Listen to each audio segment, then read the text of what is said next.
Menjadi bidang terjun dalam sektor pendidikan antara cabaran yang dihadapi oleh sebilangan pendidik sehingga mencetuskan perasaan rendah diri, khususnya bagi guru yang ditugaskan bukan datangnya dari sektor pendidikan. Malah, perasaan itu pasti menyelubungi mereka, terutamanya apabila ditugaskan di kawasan pedalaman dan di luar bandar yang serba-serbi kekurangan termasuk dari segi kemudahan asasnya. Setelah menempuh sendiri pengalaman sebagai bidang terjun, ternyata untuk mengajar dan mendidik anak bangsa tidaklah semudah yang disangkakan.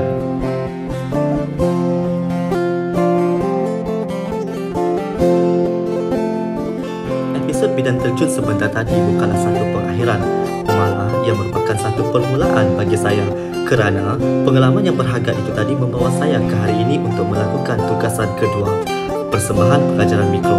Pengajaran mikro merupakan satu teknik simulasi yang bertujuan untuk memberikan guru pengalaman mengajar dalam satu situasi yang hampir sama dengan aktiviti pengajaran dalam bilik darjah.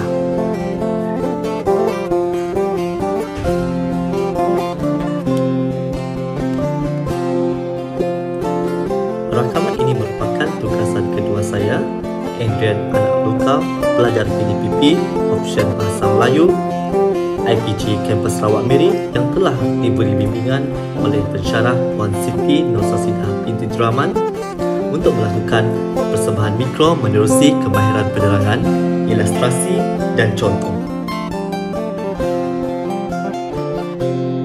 Dan ini merupakan persembahan pengajaran mikro Bahasa Melayu SK PDPR dari saya.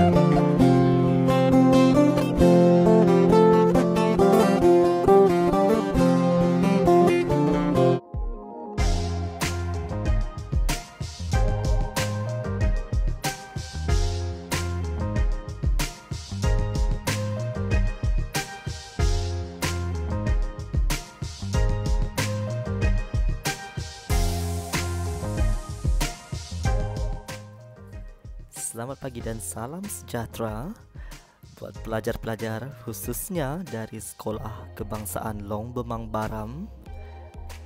Hari ini kita akan teruskan sesi PDPR menerusi video pembelajaran ini. Tak kira di mana anda berada, pastikan kekal di rumah dan terus menonton video pembelajaran ini bersama saya, Cikgu Adrian Anak Luka. Berikut merupakan simulasi PDPR. Murid perlu mengisi tinjauan ringkas pada permulaan dan di hujung sesi kelas. Murid hanya perlu menyediakan alat dan buku tulis untuk menulis jawapan dan buku teks sebagai rujukan sekiranya diperlukan.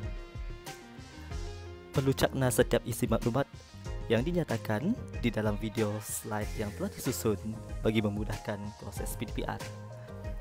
Lakukan dengan teliti dan selamat ber-PDPR.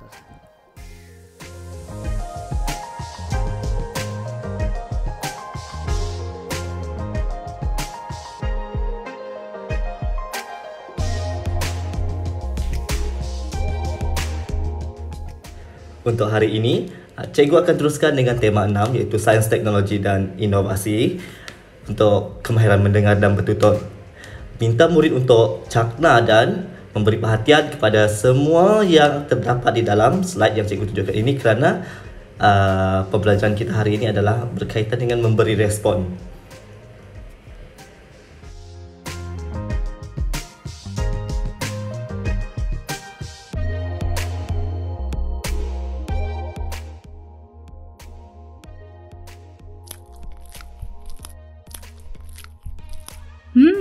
Sedap betul sandwich ni kan? Kakak nak bawa bekal sandwich lah hari ni. Adik nak tak? Adik dengar atau tidak kakak cakap ni?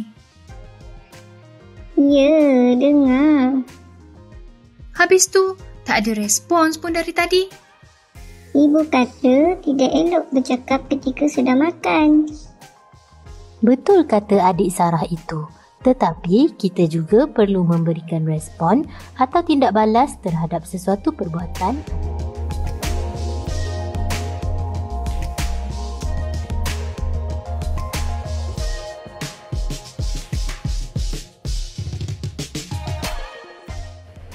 Selepas melihat video yang cikgu tayangkan tadi, Apakah yang murid dapat lihat? Okey, sebenarnya adik kepada Sarah harus memberi respon kerana respon merupakan satu tindak balas terhadap sesuatu perbuatan atau keadaan. Contohnya kalau orang itu bercakap dengan kamu, jadi kamu perlu memberikan respon. Dalam situasi tadi, adik Sarah tidak memberikan respon kepada kakaknya kerana kakaknya bertanya sama ada adiknya nak ke ataupun tidak untuk membawa bekal.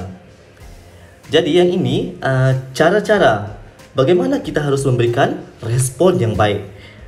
Okey, yang pertama dimulakan dengan dengar.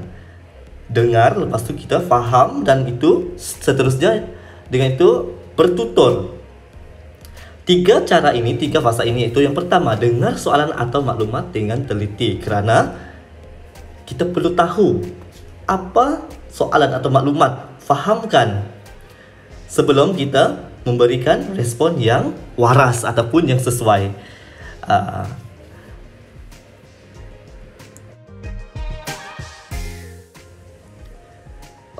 Cikgu akan tunjukkan video praktis ini dan mohon kamu semua untuk cuba lakukan respon terhadap video yang cikgu mainkan ini. Lakukan dengan Adik, teliti. tolong masukkan bahan pewarna itu ke dalam adunan ini. Kakak hendak buat biskut apa? Adik, tolong masukkan bahan pewarna itu ke dalam adunan ini. Okey, kita akan bincang. Cikgu akan bincang. Ada dua jawapan kat situ iaitu baiklah kakak dengan biarlah. Okey, sepatutnya adik dia menjawab Kakak baiklah hendak buat biskut kakak. apa? Dan yang kedua ini, jawapan yang sepatutnya adalah yang mana satu? Buat biskut pelangi ataupun biskut coklat, yang mana satu? Yang ini murid kena dengar apa yang kakak dia sampaikan tadi iaitu biskut pelangi. Seterusnya contoh-contoh lain cikgu sediakan melalui bentuk ini iaitu menggunakan telefon pintar anda, buka kamera, lepas tu halakan ke arah QR code yang tertera kerana terdapat banyak lagi contoh-contoh yang boleh dilakukan contoh-contoh macam mana nak memberi respon. Murid boleh lakukannya di rumah lah.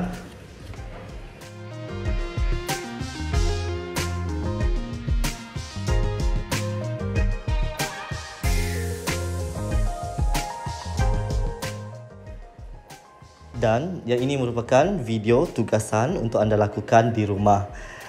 Sila berikan respon berdasarkan gambar ataupun video yang cikgu berikan ini bersesuaian. Sekiranya terdapat persoalan ataupun perkara yang anda tidak tahu, murid boleh hubungi cikgu terus dan hantar tugasan ini apabila melalui suatu objek QR berkarat, code. ia Terima diliputi kasih. dengan lapisan berwarna perang kemerah-merahan. Lapisan perang kemerah-merahan ini dikenali sebagai karat. Objek yang diperbuat daripada besi seperti rantai basikal boleh berkarat. Tetapi tidak semua bahagian basikal akan berkarat. Kerusinya diperbuat daripada plastik dan roda diperbuat daripada getah. Bahagian-bahagian basikal ini tidak akan berkarat. Objek yang berkarat kelihatan kotor, kasar dan kusam. Objek yang tidak berkarat kelihatan bersih dan berkilat. Apakah yang menyebabkan pengaratan? Kehadiran kedua-dua udara dan air menyebabkan besi berkarat.